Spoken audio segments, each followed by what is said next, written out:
वीणावादिनी माँ शारदे के श्री चरणों में नमन। प्यारे विद्यार्थियों, एस मंगल क्लासेस में आप सभी का स्वागत करता हूँ, अभिनंदन करता हूँ। बच्चों, आज बहुत ही ज़्यादा महत्वपूर्ण क्लास है जिसमें शिक्षा मनोविज्ञान एवं शिक्षण विधियाँ दोनों के प्रश्न आते हैं और वो टॉपिक है मूल्यांकन। यानी रीट की परीक्षा के लिए आपके लिए मूल्यांकन बहुत ज़्यादा इम्पोर्टेंट टॉपिक है, जिसमें से जो आपकी दोनों भाषाएं आपने चुनी हैं उन दोनों भाषाओं में प्रश्न आएंगे। आपका जो सब्जेक्ट है उस सब्जेक्ट में प्रश्न आएंगे। फर्स्ट लेवल विद्यार्थियों को पर्यावरण और गणित में प्रश्न आएंगे। सेकंड ग्रेड के साइंस के विद्यार्थियों के लिए विज्ञान और गणित में से प्रश्न आएंगे। और सेकंड लेवल जो एसएसटी के हमारे विद्यार्थी हैं उनको एसएसटी में से प्रश्न आएंगे। और साथ ही साथ शिक्षा मनोविज्ञान की जो 5वीं यूनिट है उसमें भी मूल्यांकन का टॉपिक दिया हुआ है। इसलिए इसके प्रश्न 5-6 प्रश्न तो बच्चों कम से कम आने वाले हैं, और 5 और 6 प्रश्न आपके अच्छे हों, सही हों, इसके लिए मैं यहाँ इस सीरीज 8 में महत्वपूर्ण प्रश्न लेकर के आया हूँ। बच्चों, फटाफट इन प्रश्नों को सॉल्व करिए और ईश्वर से मैं प्रार्थना करता हूँ कि इनमें से आपको प्रश्न परीक्षा में मिले। तो चलिए बच्चों, मैं प्रारंभ करता हूँ। सबसे पहला प्रश्न आप पढ़ें। आपकी परीक्षा में 4-5 प्रश्न ऐसे होंगे जो कथन बेस होंगे, इसलिए मैंने हर सीरीज के अंदर 2-3 प्रश्न कथन आधारित दिए हैं, क्योंकि कहीं ना कहीं वो प्रश्न आपकी परीक्षा में पूछे जा सकते हैं। तो पहला प्रश्न कथन आधारित है, बड़ा कथन है, इसलिए इस कथन को ध्यान से पढ़िएगा और उसके बाद जो 4 ऑप्शन है आपके पास उनमें से आंसर को निकालिएगा। मूल्यांकन एक सतत प्रक्रिया है तथा शिक्षा की संपूर्ण प्रक्रिया का अभिन्न अंग है। यह शिक्षा के उद्देश्यों से पूर्ण रूप से संबंधित है। मूल्यांकन के द्वारा शैक्षिक उपलब्धि की ही जांच नहीं की जाती, बल्कि उसके सुधार में भी सहायता मिलती है। यह कथन है स्टीवेंसन का, डांडेकर का, वुड्स का या कोठारी आयोग का। तो यहाँ कोठारी आयोग ने बिल्कुल स्पष्ट कर दिया था कि मूल्यांकन एक सतत प्रक्रिया है। बिल्कुल स्पष्ट करते हैं यहाँ पर कि मूल्यांकन एक सतत प्रक्रिया है, निरंतर चलने वाली प्रक्रिया है। और इससे यदि हम मापन करना चाहते हैं, विद्यार्थियों के ज्ञान का पता लगाना चाहते हैं, तो शिक्षा की संपूर्ण प्रक्रिया का अभिन्न अंग माना है इसे। शिक्षा के उद्देश्यों से पूर्ण रूप से संबंधित माना है इसे। तो यहाँ आंसर सीधा सीधा सा आपको देकर आना है, संकोच नहीं करना है। यदि ये प्रश्न परीक्षा में आता है तो आंसर क्या करके आएंगे आप? कोठारी आयोग करके आएंगे। प्रश्न नंबर 2 छोटा प्रश्न है, आसान प्रश्न है। छात्रों में तुलनात्मक अध्ययन किया जा सकता है। तो छात्रों में हमें यदि तुलनात्मक अध्ययन करना है तो ये 4 विकल्प आपके पास में हैं: परीक्षा द्वारा, मापन द्वारा, मूल्यांकन द्वारा, उपरोक्त सभी द्वारा। बहुत सारे बच्चे यहाँ गलती करके आएंगे इस प्रश्न के अंदर, और वो क्या गलत करेंगे? उपरोक्त सभी पर टिक लगाएंगे। नहीं, आपको उपरोक्त सभी पर टिक नहीं लगाना। परीक्षा द्वारा तुलना नहीं की जाती, क्योंकि अपन जानते हैं कि परीक्षा एक प्रोसेस होता है बच्चे के आकलन करने का। तो बच्चे का जब हम आकलन करने जा रहे हैं, यानी मापन या मूल्यांकन करने जा रहे हैं, तो हमें परीक्षा का आयोजन करना होता है। परीक्षा से हम तुलनात्मक अध्ययन नहीं कर सकते, इसलिए जब पहला विकल्प नहीं है तो चौथा वाला विकल्प भी नहीं हो सकता। अब आपके पास में बच गया दूसरा और तीसरा। ऐसी स्थिति में यदि आपको, ये तो एक प्रश्न है, ऐसी स्थिति में और भी कोई प्रश्न हो सकता है, तो इसका आंसर देने के लिए आपको सोचना चाहिए कि जो ब्रॉड है, जो विस्तृत है, वो इसका आंसर होता है। यहाँ पर तो मापन द्वारा और मूल्यांकन द्वारा। तो मापन द्वारा हम, यदि 2 बालक हैं, एक 5 फीट का, दूसरा 5.5 फीट का, तो हम केवल इतना से कह सकते हैं कि इसकी लंबाई इसकी तुलना में अधिक है। प्रॉपर हम कंपैरिजन नहीं कर सकते। प्रॉपर कंपैरिजन हम क्वांटिटिव और क्वालिटिव के आधार पर ही कर सकते हैं। यानी तुलनात्मक जब अध्ययन की बात करें तो परिमाणात्मक और गुणात्मक के आधार पर ही कर सकते हैं, और जब परिमाणात्मक और गुणात्मक की बात करते हैं बच्चों, तो फिर उसे कहते हैं मूल्यांकन। इसलिए मूल्यांकन द्वारा ही सही और वास्तविक तुलना हम बच्चों की कर सकते हैं। तीसरा प्रश्न, मूल्यांकन का उद्देश्य है। अब यहाँ आपसे मूल्यांकन का उद्देश्य पूछा जा रहा है, तो पहला विकल्प है बालकों की अधिगम कठिनाइयों का पता लगाना, बालकों को उत्तम ढंग से सीखने के लिए प्रोत्साहित करना, तीसरा विकल्प है निदानात्मक एवं उपचारात्मक शिक्षण पर बल देना, और चौथा विकल्प है उपरोक्त सभी। तो जरा बताइए इसका उत्तर क्या होना चाहिए? क्या पहला वाला विकल्प ठीक है? यस, पहला वाला विकल्प ठीक है, बालकों की अधिगम कठिनाइयों का पता लगाना। क्योंकि जब हम मूल्यांकन पढ़ते हैं तो मूल्यांकन के अंदर हमें उपलब्धि परीक्षण भी पढ़ने होते हैं, हमें गुणात्मक परीक्षण भी पढ़ने होते हैं, हमें निदानात्मक परीक्षण भी पढ़ने होते हैं। तो निदानात्मक परीक्षण से क्या होता है, बालकों की अधिगम कठिनाइयों का हम क्या लगाते हैं, पता लगाते हैं। तो यह एक उद्देश्य है। दूसरा विकल्प है बालकों को, यानी जल्दीबाजी में पहला मत करके आ जाना, दूसरा भी पढ़ना है। बालकों को उत्तम ढंग से सीखने के लिए प्रोत्साहित करना, बिल्कुल यह भी उद्देश्य है इसका, कि बालक अच्छी तरीके से सीख सकें, उसके लिए हमें क्या करना, प्रोत्साहित करना। इसलिए मूल्यांकन से हमें आकलन हो जाता है, पता लग जाता है कि बच्चे ने कितने ज्ञान का अर्जन कर लिया है और अब उसे और कितना ज्ञान का अर्जन करना है, तो हम बच्चे को उसके लिए क्या कर सकते हैं, प्रोत्साहित कर सकते हैं। तीसरा, निदानात्मक एवं उपचारात्मक शिक्षण पर बल देना, बिल्कुल मूल्यांकन के माध्यम से हम पता कर सकते हैं कि बालकों की कठिनाइयाँ क्या हैं और उन कठिनाइयों को हम दूर कैसे कर सकते हैं। दूर करने के लिए हम क्या करते हैं, रेमिडियल टीचिंग करते हैं, जिसको हम कहते हैं उपचारात्मक शिक्षण।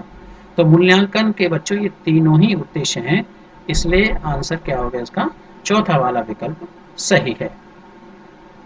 प्रश्न नंबर 4, बहुत कम बच्चों ने इस प्रकार के प्रश्न पढ़े होते हैं, लेकिन मैंने आपको दिया है इस प्रश्न को इसलिए कि इस प्रकार का प्रश्न भी आपकी परीक्षा में पूछा जा सकता है। तो मापन का सर्वाधिक विश्वसनीय स्केल है, 4 विकल्प हैं आपके पास। पहला है अनुपात, दूसरा है क्रमिक, तीसरा है अंतराल और चौथा है शाब्दिक। चारों में से सही आंसर क्या होगा? तो मापन के ये 4 स्केल होते हैं, चारों स्केल कहलाते हैं ये मापन के। ऐसा भी प्रश्न पूछ लिया जाए कि मापन का स्केल है, तो उपरोक्त तीनों में आंसर आएगा, तो फिर उपरोक्त तीनों करके आना आपको। लेकिन यहाँ चारों की चारों स्केल हैं, अनुपात भी स्केल होता है, क्रमिक भी एक स्केल होता है, अंतराल के माध्यम से भी मापन कर सकते हैं और शाब्दिक रूप से भी मापन कर सकते हैं। लेकिन जो विश्वसनीय स्केल माना गया है वो कौन सा माना गया बच्चों? अनुपात। तो विश्वसनीय स्केल यदि आपसे पूछा जाए तो आप आंसर किस पर टिक लगाएंगे? अनुपात पर टिक लगाएंगे। प्रश्न नंबर 5 पढ़िए। उपस्थिति के आधार पर अंक प्रदान करना निर्माण करता है। यानी उपस्थिति के आधार पर जब हम बच्चों को अंक प्रदान करते हैं तो फिर वो क्या कहलाता है? क्या उसे अंतराल मापनी कहते हैं, क्या उसे शाब्दिक मापनी कहते हैं, क्या उसे अनुपात मापनी कहते हैं, क्या उसे क्रमिक मापनी कहते हैं?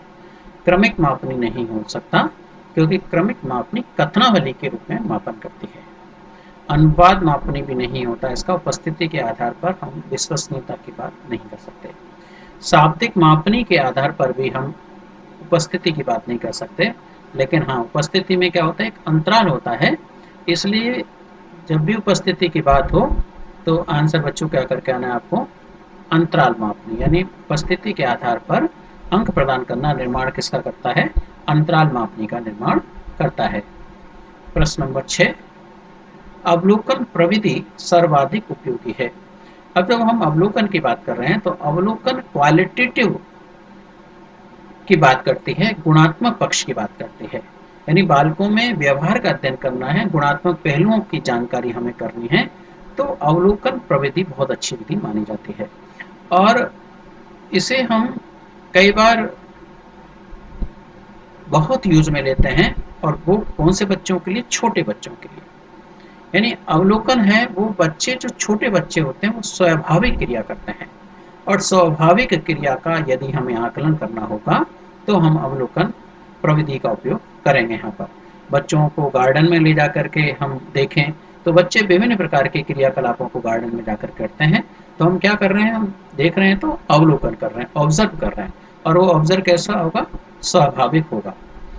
जैसे जैसे बच्चे बड़े होते चले जाते हैं वहाँ पर फिर अवलोकन की आवश्यकता नहीं होती, क्योंकि बच्चे खुद मैच्योर हो जाते हैं, समझने लग जाते हैं।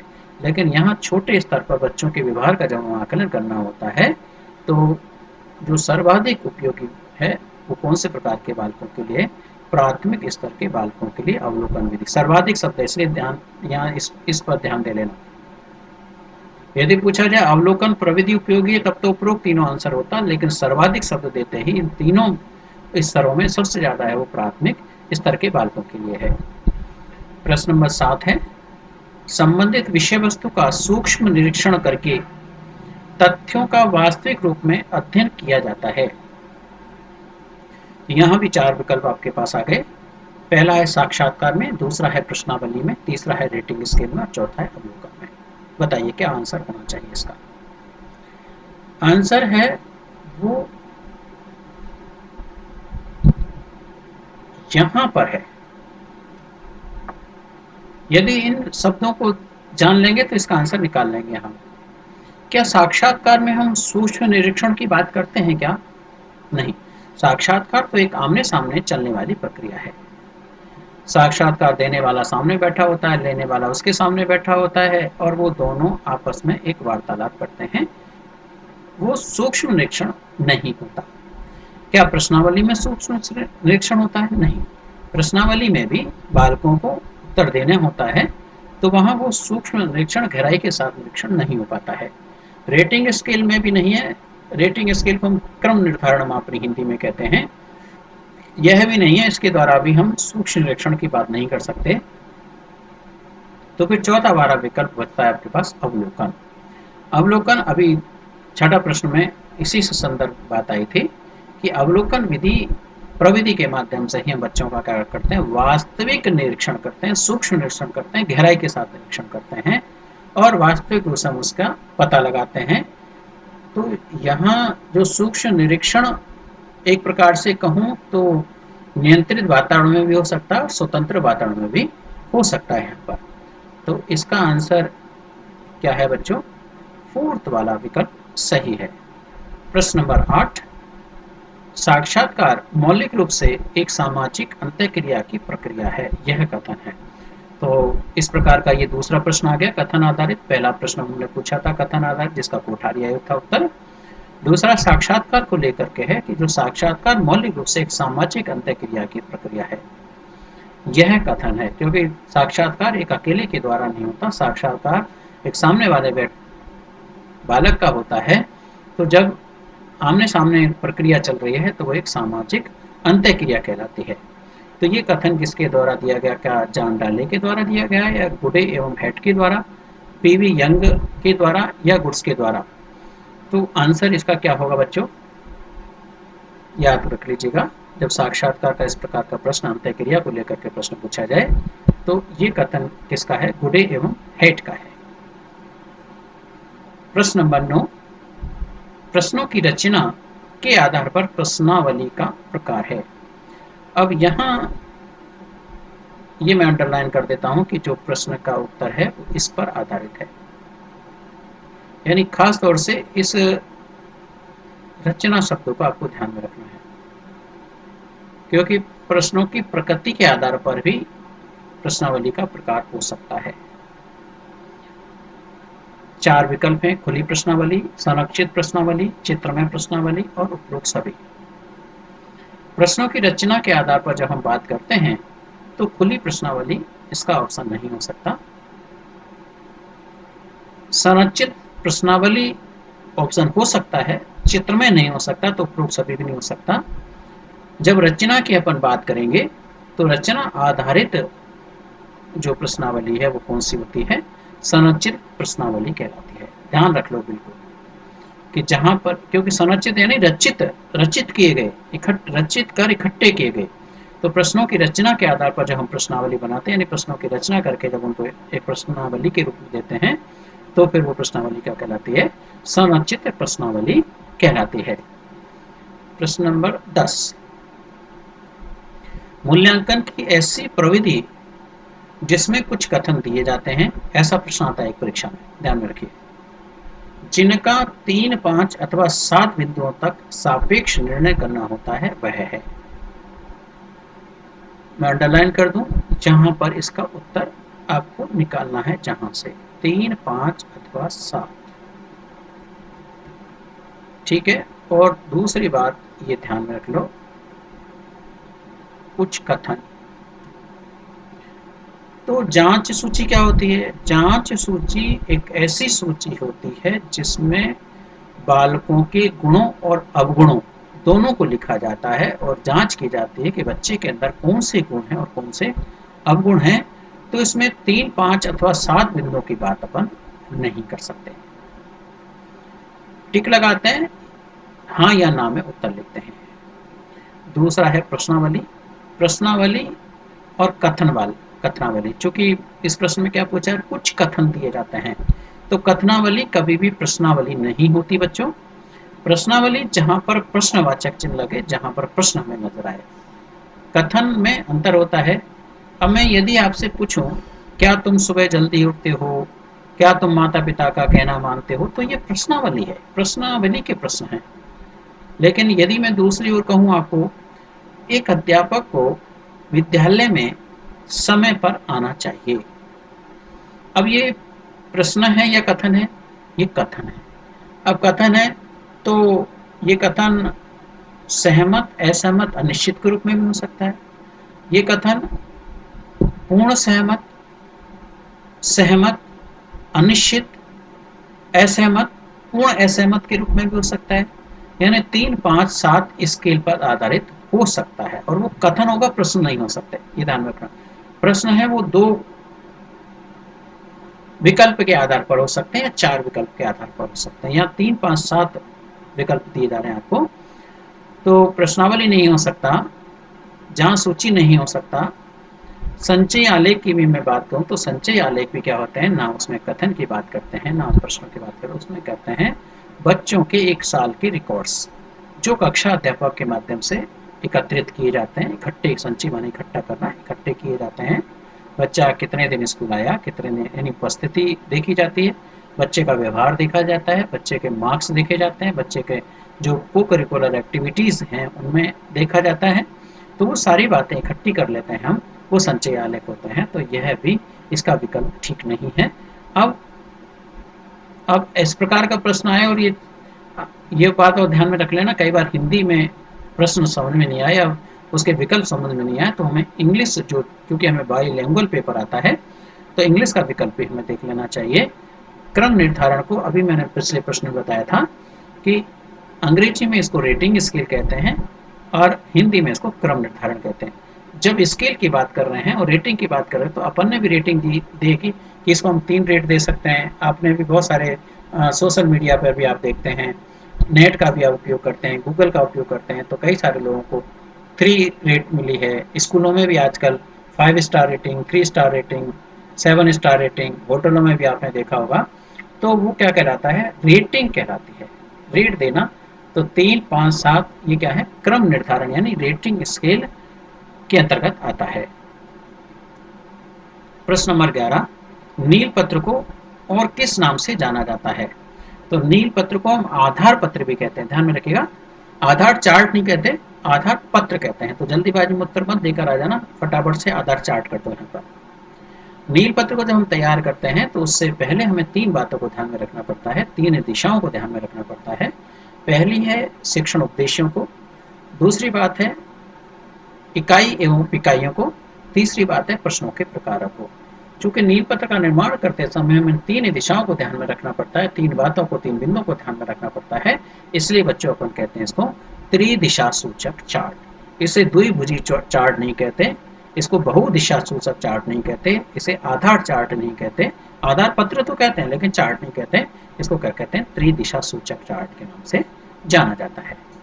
प्रश्न नंबर 12 अच्छा प्रश्न है, बहुत इंपॉर्टेंट प्रश्न है, और ऐसा प्रश्न एक परीक्षा में पूछा ही जाएगा, ये ध्यान में रखिएगा।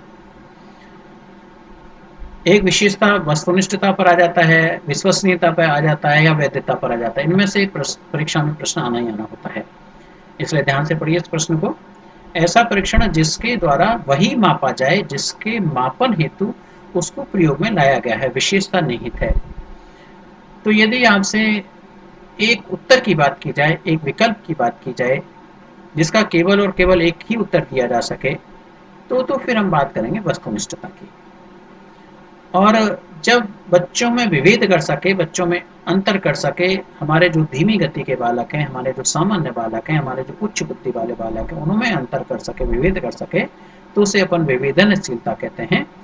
और जो बच्चे का बार बार परीक्षण डालें और बच्चे के वही प्राप्त अंक आए या बार बार उसकी जांच कराएं, परिणाम वही आए निकल करके, तो फिर वो विश्वसनीयता कहलाती है।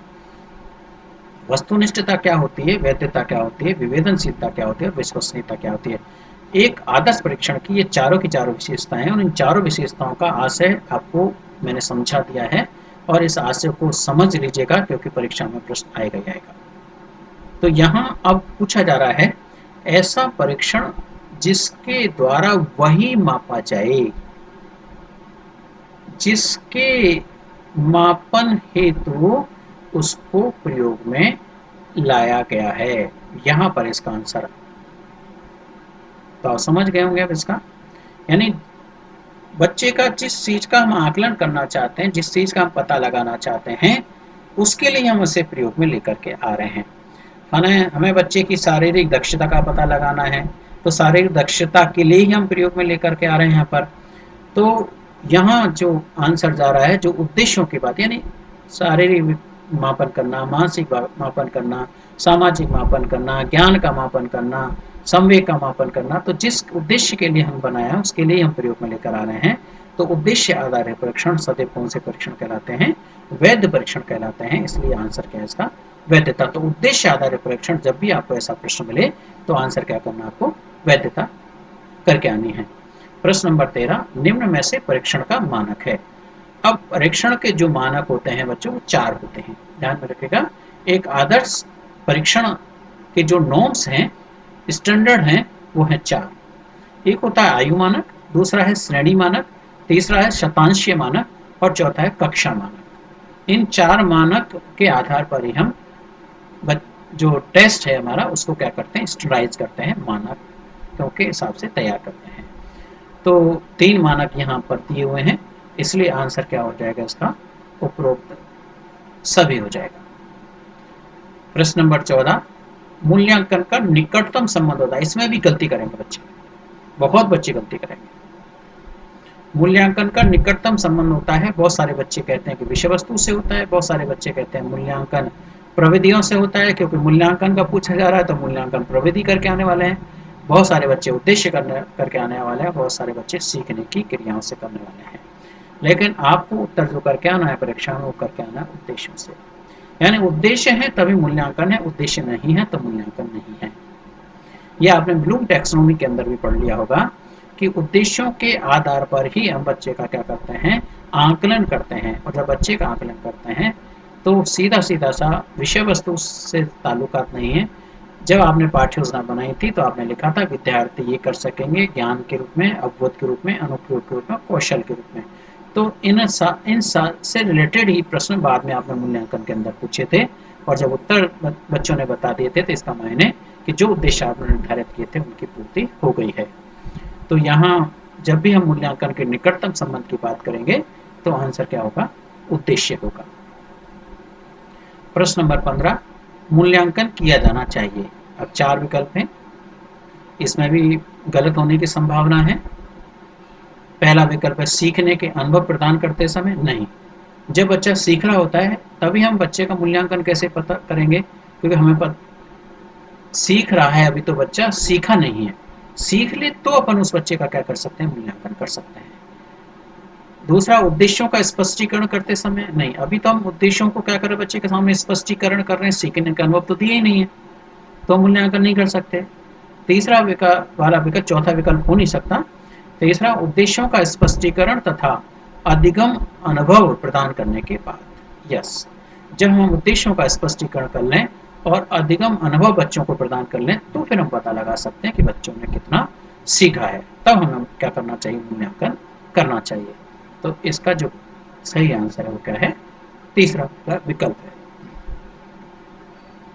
16वां प्रश्न, सतत एवं समग्र मूल्यांकन किस कक्षा के बालकों के लिए लागू किया गया? इस बात को ध्यान में रख लीजिएगा यहाँ पर। इसको लागू करने वाली थी 2010 के अंदर सीबीएसई यानी सीसीई पैटर्न जिसको अपन कहते हैं, कंटिन्यूअस कॉम्प्रिहेंसिव इवैल्यूएशन की जो अपन बात करते हैं, सतत एवं व्यापक मूल्यांकन भी कहते हैं इसको, समग्र में व्यापक शब्द होता है यहाँ पर। तो सतत एवं व्यापक भी कहा जा सकता है, सतत एवं समग्र शब्द में लिया जा सकता है। मूल्यांकन किस कक्षा के बालकों के लिए लागू किया गया शब्द पूछा जा रहा है आपसे। तो ये तो सबसे पहले जब लागू किया गया था, सीबीएसई ने जब इसे लागू किया गया था, तो कौन से बालकों को किया था? छठी से लेकर के 10वीं क्लास के बच्चों के लिए लागू किया गया था। ध्यान में रखिएगा, सीबीएसई अब इसे बंद कर चुकी है इस समय, लेकिन फिर भी आपसे इसका प्रश्न पूछा जाए तो लागू किया गया कब से लागू किया गया? कक्षा 6 से 10। प्रश्न नंबर 17, उपचारात्मक शिक्षण की अधिक आवश्यकता होती है। तो उपचारात्मक शिक्षण कब करते हैं? जब हमें इसकी आवश्यकता होती है। रेमिडियल टीचिंग तब करते हैं जब हमें इसकी आवश्यकता हो। अब आवश्यकता का पता कैसे लगाएंगे? आवश्यकता का पता हम उस बालक की कमजोरी से लगाएंगे कि बालक किन किन बिंदुओं पर कमजोर है। अपन जब एक डॉक्टर के पास जाते हैं तो डॉक्टर क्या करता है?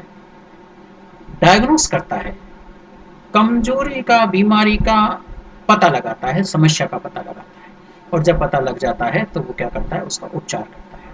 तो उसी प्रकार हमें बच्चे का उपचार करना है, तो उपचार हम किसका करें? क्या कमजोर बालकों का करें, सामान्य बालकों का करें, प्रतिभाशाली बालकों का करें, और सभी प्रकार के बालकों के लिए? यहाँ जोर देना है वो अधिक शब्दों को लेकर के जोर देना है। यदि प्रश्न आ जाता उपचारात्मक शिक्षण की आवश्यकता होती है, तो उपचारात्मक शिक्षण की तो सभी को आवश्यकता होती है। कमजोर बच्चे को भी होती है, सामान्य बच्चे को भी होती है, प्रतिभाशाली को भी कई बार आवश्यकता पड़ जाती है। तो वहां पर तो फिर सभी प्रकार के बालक के लिए हो जाता है। लेकिन अधिक शब्द देते ही और अधिक इन तीनों प्रकार के बालकों में सबसे ज्यादा जो बालक है वो कमजोर बालक के लिए सबसे ज्यादा आवश्यकता होती है हमें उपचारात्मक शिक्षण की। तो बहुत अच्छा प्रश्न है, ध्यान में रखिएगा कि जो रेमिडियल टीचिंग दी जाएगी आजकल स्कूलों में, सरकारी स्कूलों में चल रही है, रेमिडियल टीचिंग करते हैं, तो जो बच्चे कमजोर हैं उन बच्चों को एक्स्ट्रा क्लासेज के माध्यम से उपचारात्मक शिक्षण कराया जाता है। तो सबसे ज़्यादा आवश्यकता कौन सी? कमजोर बालकों के लिए। प्रश्न नंबर 18, निबंधात्मक परीक्षण का सर्वाधिक महत्वपूर्ण उपयोग है। अब जो निबंधात्मक परीक्षण है वो सबसे ज्यादा उपयोगी कौन से स्तर के बालकों के लिए हो सकते हैं? पहले इसका सोचो जवाब। निम्न स्तर के बच्चों के लिए यानी प्राइमरी स्तर के बच्चों के लिए, अपर प्राइमरी बच्चों के लिए, या फिर मैं कहूँ आपसे माध्यमिक स्तर के बच्चों के लिए, या उच्च स्तर के बालकों के लिए, किसके लिए ज़्यादा इम्पोर्टेंट है? आपने सबने विश्वविद्यालय की परीक्षा दी है, विश्वविद्यालय की परीक्षा दी है तो बीएड की परीक्षा भी दी आपने, या आपने डीएलएड की परीक्षा दी आपने, या फिर आपने बीए, बीएससी, इन सब की परीक्षा दी, तो किस प्रकार के प्रश्न पूछे गए थे भाई आपसे? निबंधात्मक प्रश्न पूछे गए थे। क्योंकि निबंधात्मक प्रश्न के माध्यम से ही आपकी भाषा शैली का पता लगा सकते हैं, आपकी अभिव्यक्ति का पता लगा सकते हैं, आपके किस प्रकार का संप्रेषण दक्षताएं हैं आपके अंदर, उसका हम पता लगा सकते हैं। तो छोटे जो स्तर है हमारे, वहाँ पर इसकी बात अपन नहीं कर सकते। तो ज्ञान का मापन प्रभावी रूप से करना नहीं, निबंधात्मक परीक्षण सर्वाधिक महत्वपूर्ण उपयोग ये हो सकता है, लेकिन सर्वाधिक नहीं है। इनका प्रशासन करना सरल है, ठीक है, बात मानते हैं कि इनका प्रशासन आसानी के साथ ये प्रशासित हो जाते हैं, किंतु सर्वाधिक नहीं है। उच्च स्तरीय उद्देश्यों का मापन प्रभावी ढंग से करना, तो निम्न स्तर के लिए नहीं होगा। आंसर इसका क्या है? चूंकि उच्च कक्षाओं के विद्यार्थियों के लिए सबसे ज्यादा उपयोगी माने जाते हैं, इसलिए उच्च स्तरीय उद्देश्यों का मापन प्रभावी ढंग से अपने इसके माध्यम से कर सकते हैं, वहां पर उपयोग देख सकते हैं। प्रश्न नंबर 19, निम्न में से कौन सा कथन गलत है? 4 विकल्प हैं आपके पास, इसमें से आपको कथन ढूंढना है, और मैं ये 100% कह सकता हूँ कि बहुत सारे बच्चे इस प्रश्न को गलत करेंगे, क्योंकि बहुत सारे, जिनको मैं कहता हूँ उतावली बृहस्पति, बहुत जल्दी चलना चाहते हैं, बहुत जल्दी उत्तर देना चाहते हैं, और जब बहुत जल्दी उत्तर देते हैं, प्रश्न आसान लगता है, वो गलत हो जाता है। मेथड्स के अंदर, साइकोलॉजी के अंदर मैं आपको आगाह करता हूँ, आप प्रश्न को पहले पढ़िए, फिर 4 विकल्पों को पढ़िए और उसके बाद फिर प्रश्न पढ़िए और फिर 4 एक-एक विकल्प पढ़ते हुए आंसर को उसमें से ढूँढिएगा। आपने सीधा प्रश्न पढ़ते ही विकल्प पर टिक लगा दिया तो गलत होने की संभावना रहेगी। इसलिए चारों विकल्प पढ़िए। मापन एवं मूल्यांकन से विभिन्न कार्यक्रमों की उपयोगिता का ज्ञान किया जा सकता है। मापन एवं मूल्यांकन शिक्षण के उद्देश्यों को स्पष्ट करते हैं। मूल्यांकन मापन का ही एक भाग है। मापन एवं मूल्यांकन उचित शैक्षिक निर्णय लेने के लिए अत्यंत आवश्यक है। तो पहला वाला विकल्प, मापन एवं मूल्यांकन से विभिन्न कार्यक्रमों की उपयोगिता का ज्ञान किया जा सकता है, बिल्कुल सही है। ये स्टेटमेंट गलत नहीं है, क्योंकि मापन और मूल्यांकन से ही हम विभिन्न प्रकार की गतिविधियों का, विभिन्न प्रकार के कार्यक्रमों की उपयोगिता का हम क्या कर सकते हैं, ज्ञान का पता लगा सकते हैं। तो सही है, ये गलत नहीं है। दूसरा, मापन एवं मूल्यांकन शिक्षण के उद्देश्यों को स्पष्ट करते हैं, बिल्कुल। शिक्षण के उद्देश्यों के आधार पर ही हम मापन और मूल्यांकन करते हैं, तो यह बात सही है, कथन सही है, गलत नहीं है। तीसरा, मूल्यांकन मापन का ही एक भाग है। अब यहाँ देखिएगा, इसको जल्दीबाजी में पढ़ोगे तो गलत हो जाएगा। मूल्यांकन मापन का ही एक भाग है, नहीं। मापन मूल्यांकन का भाग होता है, मूल्यांकन मापन का भाग नहीं होता, ध्यान में रखिएगा। मूल्यांकन विस्तृत है, बड़ा है, ब्रॉड है, मापन संकुचित है। तो बड़े के अंदर छोटा समाहित हो सकता है, छोटे के अंदर बड़ा समाहित नहीं हो सकता। मूल्यांकन मापन का ही एक भाग है, यह गलत है। सही क्या है, मापन है मूल्यांकन का भाग। तो गलत स्टेटमेंट क्या है, तीसरा वाला। चौथा वाला स्टेटमेंट भी सही है। मापन एवं मूल्यांकन उचित शैक्षिक निर्णय लेने के लिए अत्यंत आवश्यक है। यदि हमें शैक्षिक एजुकेशनल डिसीजन हमें लेने हैं तो उसके लिए हमें क्या लेना होता है, मापन एवं मूल्यांकन करना होता है। इस सीरीज का अंतिम प्रश्न बच्चों, किसी निर्माणाधीन कार्यक्रम, योजना, प्रक्रिया या सामग्री को अंतिम रूप देने से पूर्व उसके प्रारंभिक प्रारूप का मूल्यांकन किए जाने की प्रक्रिया है, क्या कहलाती है? क्या उसे संरचनात्मक मूल्यांकन कहते हैं? क्या उसे योगात्मक मूल्यांकन कहते हैं? क्या उसे उद्देश्य संदर्भित मूल्यांकन कहते हैं? क्या उसे पाठ्य वस्तु संदर्भित मूल्यांकन मापन कहते हैं? तो यहाँ इस प्रश्न को यदि हम पढ़ें तो एक तो निर्माणाधीन शब्द दिया जा रहा है, दूसरा सामग्री को अंतिम रूप देने से पहले, यानी अभी अंतिम रूप नहीं दिया हमने, अंतिम रूप देने से पहले। और दूसरा शब्द ध्यान में रख लीजिएगा, प्रारंभिक प्रारूप। जब हम अंतिम रूप देने से पहले प्रारंभिक प्रारूप की बात करते हैं, तो जब हम सीसी पैटर्न की बात करते हैं, सतत समग्र मूल्यांकन की बात करते हैं, तो उसमें फॉर्मेटिव और समेटिव, फॉर्मेटिव जिसको हम रचनात्मक मूल्यांकन कहते हैं, जिसको हम संरचनात्मक मूल्यांकन कहते हैं, समेटिव जिसको हम सारांशात्मक मूल्यांकन कहते हैं, जिसे हम योगात्मक मूल्यांकन कहते हैं, जिसे हम समेकित मूल्यांकन भी कहते हैं। अंग्रेजी में इसको समेटिव कहते हैं, संरचनात्मक को फॉर्मेटिव कहते हैं। रचनात्मक मूल्यांकन निरंतर चलता है, इसलिए 4 फॉर्मेटिव रखे गए, और जबकि संरचना योगात्मक जो मूल्यांकन है वो 2 रखे गए हैं, summative first and summative second. तो जो प्रारंभिक जैसे टेस्ट अपन लेते हैं, तो वो टेस्ट लेना एक प्रकार से संरचनात्मक है, और जो हाफ ईयरली और ईयरली लेते हैं उसे आप समझ सकते हैं वो क्या है, योगात्मक है। तो अंतिम रूप देने से पूर्व उसके प्रारंभिक प्रारूप, जब प्रारंभ में हम जो करने जा रहे हैं मूल्यांकन, वो प्रक्रिया क्या कहलाती है, संरचनात्मक, फॉर्मेटिव। अंतिम, यहाँ प्रारंभिक प्रारूप ना लिख करके अंतिम प्रारूप वाला आ जाता ऑप्शन में, यहाँ प्रारंभ की जगह अंतिम दे दूं तो फिर आंसर क्या हो जाता बच्चों, योगात्मक मूल्यांकन हो जाता। इसलिए प्रारंभिक जो स्टार्टिंग है वो कहाँ से है, संरचनात्मक मूल्यांकन से है। तो इस प्रश्न को ध्यान से रखिएगा। इस सीरीज में 20 प्रश्न में अधिकांश प्रश्न बहुत इंपॉर्टेंट प्रश्न हैं, और ये मेरे स्वयं के द्वारा निर्मित प्रश्न हैं बच्चों, इनको आपको दोहरान करना है।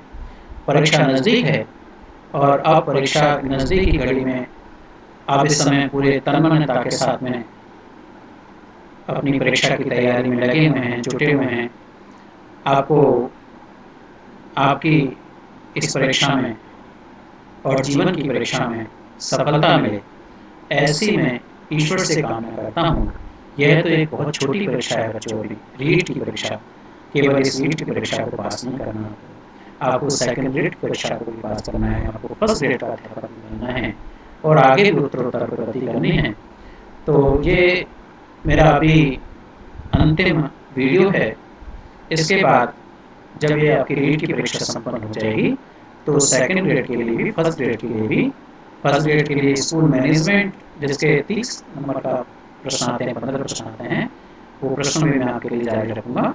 और सेकंड ग्रेड में भी शिक्षण विधियों के प्रश्न आते हैं, बहुतायत में आते हैं। शिक्षा मनोविज्ञान के प्रश्न फर्स्ट ग्रेड और सेकंड ग्रेड में दोनों में आते हैं। उसके लिए भी मैं आपके लिए तैयारी करूंगा और आपको प्रश्न समय समय पर इस एसएमसी यूट्यूब चैनल के माध्यम से आपको देता रहूँगा। इसलिए आप सभी बच्चों से मेरा आग्रह है कि आप इस चैनल को अधिक से अधिक लाइक करें, सब्सक्राइब करें और शेयर करें। अंत में मैं पुनः आप सभी विद्यार्थियों को परीक्षा पूर्व बधाई एवं शुभकामनाएं देता हूँ और आप सभी का, आपके स्नेह को देखते हुए, आपके प्यार, बहुत प्यार जो आपने मुझे दिया, उसके लिए मैं आपका सभी का शुक्रिया अदा करता हूँ, धन्यवाद ज्ञापित करता हूँ। एक बार पुनः आप सभी का बहुत बहुत धन्यवाद।